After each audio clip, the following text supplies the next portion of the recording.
काफी पुराने जमाने की बात है, जब बादशाहों की हुकूमत हुआ करती थी और लोग सादा जिंदगी गुजारा करते थे। एक छोटे से गांव में एक गरीब लकड़हारा रहता था जिसका नाम रहमान था। वो हर रोज सुबह सवेरे जंगल जाता, लकड़ियां काटता और फिर उन्हें बाजार में बेचकर अपने घर वालों का गुजारा करता था। रहमान की बीवी का नाम ज़ैनब था और उनके 2 छोटे बच्चे भी थे। घर की हालत ज्यादा अच्छी नहीं थी।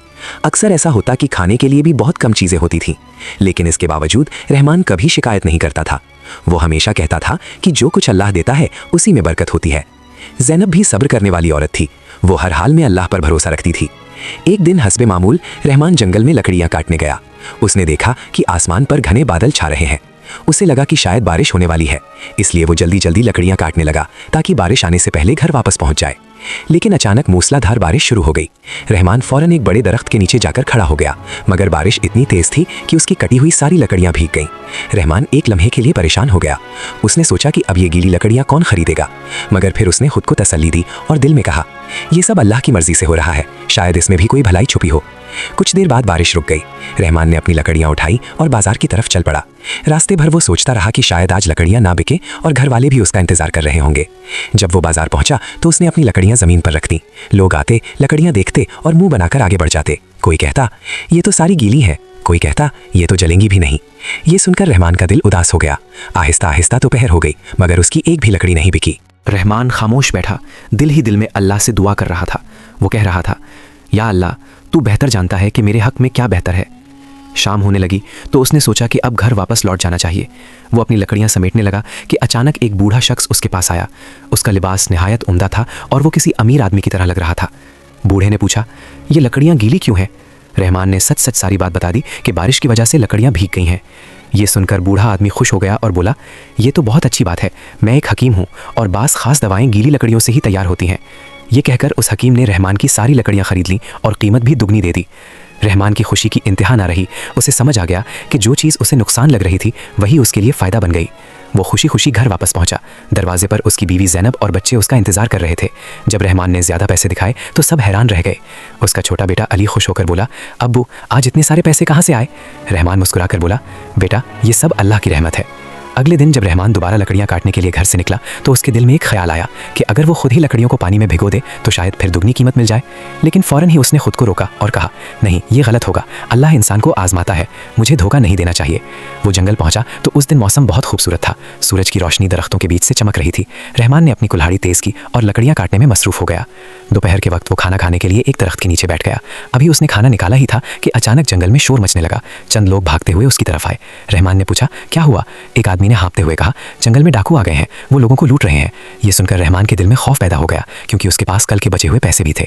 मगर फिर उसने खुद को तसल्ली दी और सोचा, जो कुछ होता है अल्लाह की हिकमत से होता है। उसी वक्त उसने देखा कि एक दरख्त के पीछे कोई शख्स छुपा हुआ था। वो बहुत घबराया हुआ था। जब रहमान ने गौर से देखा तो वो कल वाला हकीम था। हकीम ने बताया कि डाकू उसका सारा सामान लूट कर ले गए हैं, जिसमें कीमती दवाएं भी थीं, और अब वो शहर जाने से डर रहा है। रहमान ने फौरन कहा, आप फिक्र ना करें, मैं आपको महफूज रास्ते से शहर तक पहुंचा देता हूं। चुनांचे दोनों जंगल के खुफिया रास्तों से सफर करने लगे। रहमान अपनी लकड़ियां वहीं छोड़ आया था, लेकिन उसे इसकी कोई परवाह नहीं थी, क्योंकि वो समझता था कि किसी की मदद करना सबसे बड़ी नेकी है। रास्ते में हकीम ने पूछा, तुम इतने नेक क्यों हो? तुमने मेरे लिए अपनी लकड़ियां क्यों छोड़ दी? रहमान मुस्कुराकर बोला, इंसानों की मदद करना अल्लाह को पसंद है।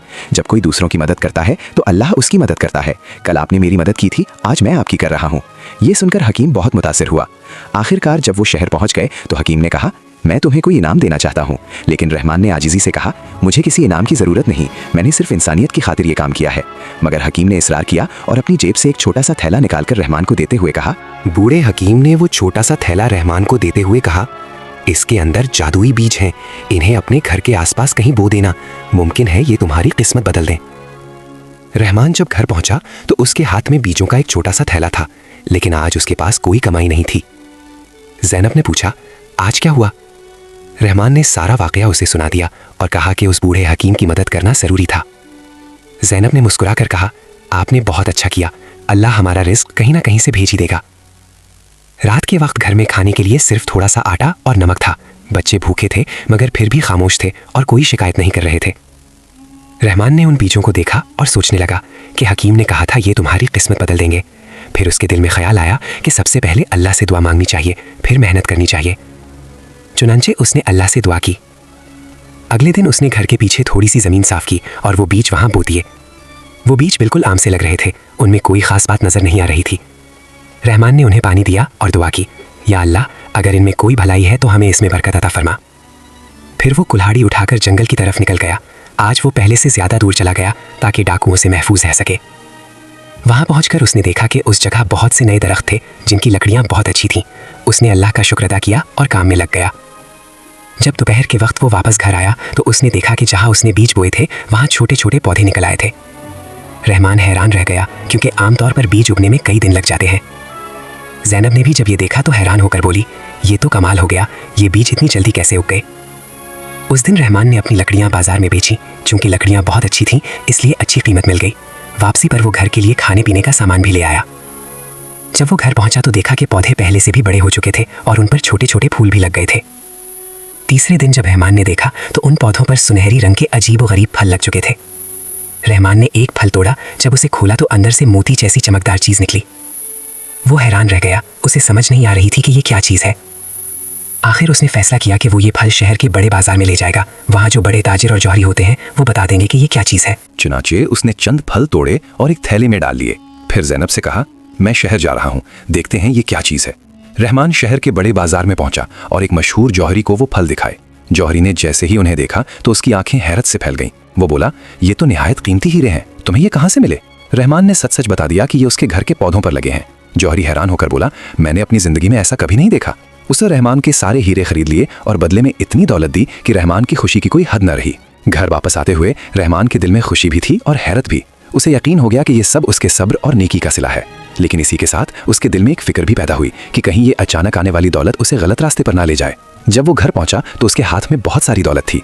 ज़ैनब और बच्चे ये देखकर हैरान रह गए। रहमान ने बताया कि वो फल दरअसल कीमती हीरे थे। फिर उसने कहा, लेकिन हमें ये नहीं भूलना चाहिए कि ये सब अल्लाह की अता है। दौलत इंसान को गरूर में मुब्तला भी कर सकती है, इसलिए हमें मोहतात रहना होगा। अगले ही दिन पूरे गांव में खबर फैल गई कि रहमान लकड़हारा अचानक अमीर हो गया है। लोग उसके घर आने लगे और तरह तरह की बातें करने लगे। कोई कहता इसे खजाना मिल गया है, कोई कहता जरूर इसने कोई गलत काम किया है। रहमान ने सच सच बता दिया मगर बहुत से लोग यकीन नहीं कर रहे थे। गांव का जमींदार जब्बार खान भी वहां आया। उसने हसद भरी नजरों से रहमान को देखा और कहा, रहमान, तुमने इतनी दौलत कहां से हासिल की है? जरूर तुमने कोई गलत काम किया है। रहमान ने साफ दिल से जवाब दिया, ये सब अल्लाह का दिया हुआ है।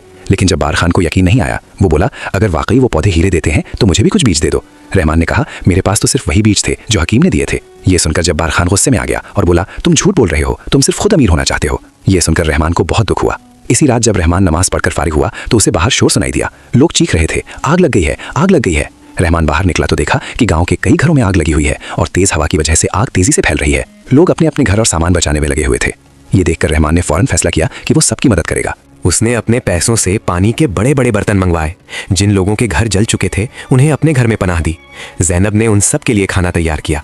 जब आग बुझ गई तो मालूम हुआ कि बहुत से लोगों के घर मुकम्मल तौर पर जल चुके हैं और उन्हें नए घर बनाने के लिए पैसों की ज़रूरत थी। रहमान ने बगैर सोचे समझे अपने हीरों से मिली हुई सारी दौलत उन लोगों में बांट दी। ये देखकर जब्बार खान भी शर्मिंदा हो गया।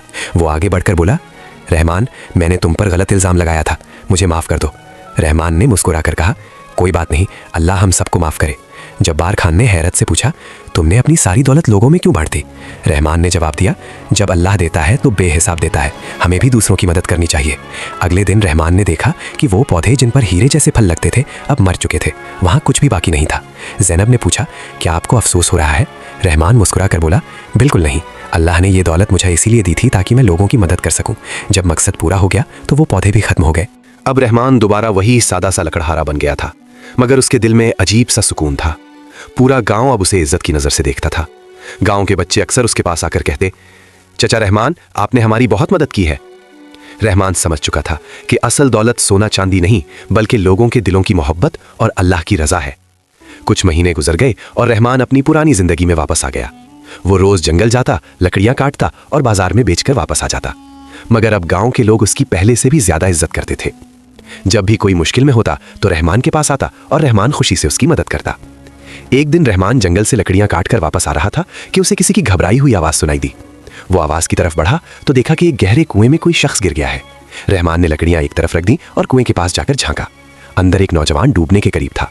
कुआं बहुत गहरा था और उसमें उतरना खतरनाक था, मगर रहमान ने जरा भी देर न की। उसने अपनी रस्सी निकाली और फौरन कुएं में उतर गया ताकि उस नौजवान को बचा सके। कुएं का पानी बहुत ठंडा था। रहमान ने उस लड़के को सहारा दिया और पूरी ताकत लगाकर उसे बचाने की कोशिश करने लगा। लड़का बहुत कमजोर हो चुका था और उसकी सांसें तेज चल रही थी। रहमान ने दिल ही दिल में अल्लाह से दुआ मांगी और बड़ी मुश्किल से उसे ऊपर ले आया। बाहर आकर उसने उस लड़के को संभाला। थोड़ी देर बाद लड़के को होश आया। उसने खांसा और आंखें खोलकर रहमान की तरफ देखा। वो बोला, आपने मेरी जान बचाई है, मैं आपका बहुत शुक्रगुजार हूँ। मेरा नाम सलमान है, मैं दूसरे गांव से आया था, रास्ता भटक गया और इस कुएं में गिर गया। रहमान उसे अपने घर ले आया और ज़ैनब से कहा कि उसकी देखभाल करे। लड़के के कपड़े भीग चुके थे और उसे बुखार भी हो गया था। चंद दिन तक उसका इलाज रहमान के घर में होता रहा। रहमान अपने पैसों से उसके लिए दवाएं लाता और उसे अच्छा खाना खिलाता। जब सलमान बिल्कुल ठीक हो गया तो उसने रहमान का शुक्रिया अदा किया और बोला, मैं आपका एहसान जिंदगी भर नहीं भूलूंगा, मगर इससे पहले मैं आपको एक सच बताना चाहता हूँ। मैं आम लड़का नहीं हूँ बल्कि बादशाह का बेटा हूँ। ये सुनकर रहमान हैरान रह गया। सलमान ने कहा, अगर आप मेरी जान ना बचाते तो मैं आज जिंदा ना होता। अब मैं चाहता हूँ कि आपको इसका इनाम मिले। रहमान ने मुस्कुराकर कहा, मुझे किसी इनाम की जरूरत नहीं, मैंने सिर्फ इंसानियत के नाते आपकी मदद की है। लेकिन सलमान ने इसरार किया और कहा, मेरे वालिद बादशाह आपसे मिलना चाहते हैं, आप मेरे साथ दरबार चले। रहमान ने हिचकिचाते हुए कहा, मैं तो एक सादा आदमी हूँ, मैं बादशाह से क्या मिलूंगा। सलमान मुस्कुराकर बोला, आप जैसे नेक लोगों से मिलना भी बादशाहों के लिए एजाज होता है। आखिरकार रहमान मान गया। अगले दिन महल से घोड़े आए। रहमान और सलमान उन पर सवार होकर महल की तरफ रवाना हो गए। जब वो महल पहुंचे तो रहमान ने देखा कि महल सोने चांदी से सजा हुआ है, मगर उसके दिल में जरा भी लालच नहीं आया। सलमान ने अपने वालिद बादशाह से रहमान का तारुफ करवाया। बादशाह ने कहा, तुमने मेरे बेटे की जान बचाई है, ये हम पर बहुत बड़ा एहसान है। बताओ तुम्हें क्या चाहिए, सोना, जमीन या मेरे दरबार में कोई बड़ा ओहदा। रहमान ने सुकून से जवाब दिया, बादशाह सलामत, मैंने ये सब अल्लाह की रजा के लिए किया है, मुझे किसी इनाम की जरूरत नहीं। बादशाह उसकी बात सुनकर बहुत मुतासिर हुआ। वो बोला, ऐसे नेक लोग दुनिया में बहुत कम होते हैं, मगर मैं तुम्हें खाली हाथ नहीं जाने दूंगा। रहमान ने कहा, अगर आप वाकई कुछ करना चाहते हैं तो मेरे गांव में एक पानी का कुआं बनवा दें, वहां के लोग पानी के लिए बहुत परेशान होते हैं। ये सुनकर बादशाह ने फौरन हुक्म दिया कि एक नहीं बल्कि 3 कुएं खदवाए जाएं और साथ ही एक मस्जिद और बच्चों के लिए मदरसा भी बनाया जाए। ये सुनकर रहमान की आंखों में खुशी के आंसू आ गए। बादशाह ने जाते हुए उसे एक छोटा सा संदूक भी दिया और कहा, इसे घर जाकर खोलना। जब रहमान ने घर जाकर संदूक खोला तो उसमें कुछ दौलत और एक खत था। खत में लिखा था, ये तुम्हारी जरूरत के लिए है। अगले दिन किसी ने दरवाजा खटखटाया। रहमान ने दरवाजा खोला तो सामने वही बूढ़ा हकीम खड़ा था जिसने उसे जादुई बीज दिए थे। हकीम मुस्कुराकर बोला, रहमान, तुम हर आजमाइश में कामयाब रहे। पहले मैंने तुम्हें दौलत देकर आजमाया और फिर मुश्किल में डालकर देखा, मगर तुमने ना लालच किया और ना खुदगर्जी दिखाई। अब अल्लाह तुम्हें हमेशा की बरकत अता करेगा। ये कहकर हकीम अचानक नजरों से गायब हो गया। उस दिन के बाद रहमान की हर मेहनत में बरकत होने लगी और गांव के लोग उससे पहले से भी ज्यादा मोहब्बत करने लगे। और जब भी कोई उससे कामयाबी का राज पूछता तो वो सिर्फ इतना कहता, अल्लाह पर भरोसा रखो, सब्र करो और हमेशा दूसरों की मदद करते रहो, क्योंकि अल्लाह अपने बंदों को कभी तन्हा नहीं छोड़ता। तो दोस्तों, इस कहानी से हमें ये सबक मिलता है कि असल कामयाबी दौलत या ताकत में नहीं, बल्कि सब्र, ईमान और दूसरों की मदद करने में है। रहमान ने कभी लालच नहीं किया, हमेशा अल्लाह पर भरोसा रखा और हर हाल में लोगों की मदद की। इसी वजह से अल्लाह ने उसे इज्जत भी दी और बरकत भी। अब आप हमें कमेंट्स में जरूर बताएं, अगर आप रहमान की जगह होते तो क्या आप भी अपनी सारी दौलत लोगों की मदद के लिए खर्च कर देते? वीडियो अच्छी लगी हो तो इसे लाइक करें, चैनल को सब्सक्राइब करें और बेल आइकन जरूर दबाएं ताकि ऐसी मजीद सबक आमूज कहानियां आप तक पहुंचती रहें। वीडियो देखने का बहुत बहुत शुक्रिया।